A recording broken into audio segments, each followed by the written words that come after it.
The academic year is close to being complete, and JCFA has yet to find a new dean for the school next year. Kyle Inskeep has the story.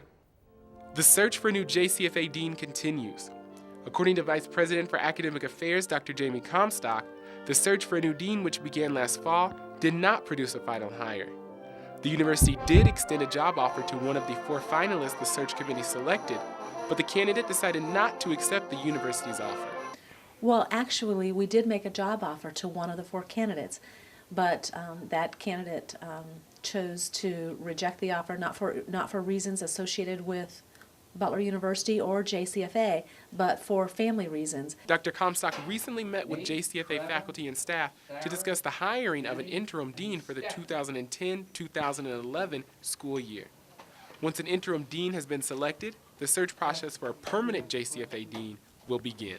It's my goal that we will place the job ad in the midsummer, that we'll have applications coming in, and we'll be able to start reviewing those applications in August when faculty come back after the summer break, and that in the early fall semester we'll be bringing candidates back to campus. Many Butler students, like sophomore Winfred Parker, were not upset by the fact that the JCFA dean search did not produce a final hire, but instead were excited about the message the university was sending to students about the quality of candidate that they were looking to hire.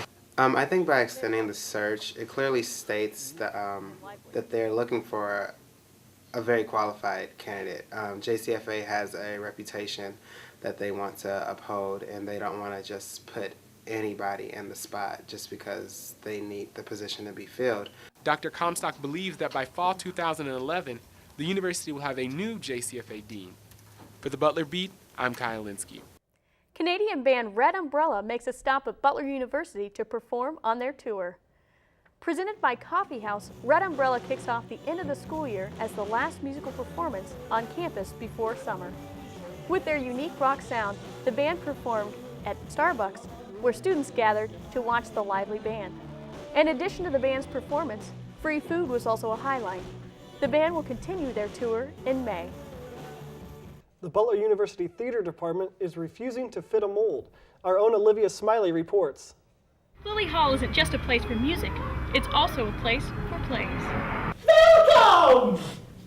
With the permission of the director of this modern and enlightened mental institution, who disagrees with the locking up of patients, but prefers therapy through education.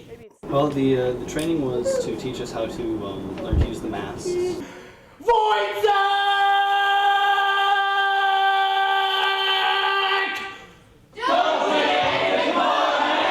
The Butler University Theater Department's last performance of the season wasn't without some shock and awe.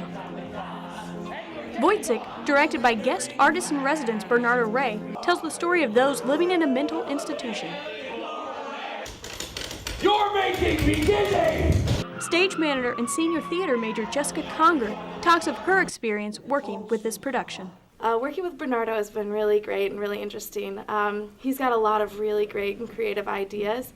His main thing that he likes to focus on is working with objects. So it's not so much about the thought process and like what the characters are feeling, but how they deal with the objects in this space. Masks and all, Wojciech made quite the impression on audience and cast members alike. Be welcome to the world upside down! Wojciech!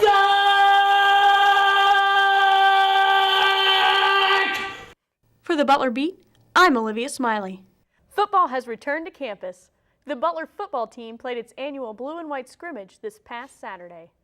Last season's starter Andrew Huck led the blue squad, while his predecessor Matt Cobley piloted the white squad. Cobley, who had to sit out last season due to a violation of team policy, showed little rust, even scoring on a long touchdown. But Huck had trouble finding his rhythm, and the blue team fell as a result, 12-0. The Dogs' first regular game will be on September 4th, when they travel up to Albion to take on the Britons. That's it for this week's edition of the Butler Beat. I'm Adam Ross. And I'm Olivia Smiley. Be sure to join us next year.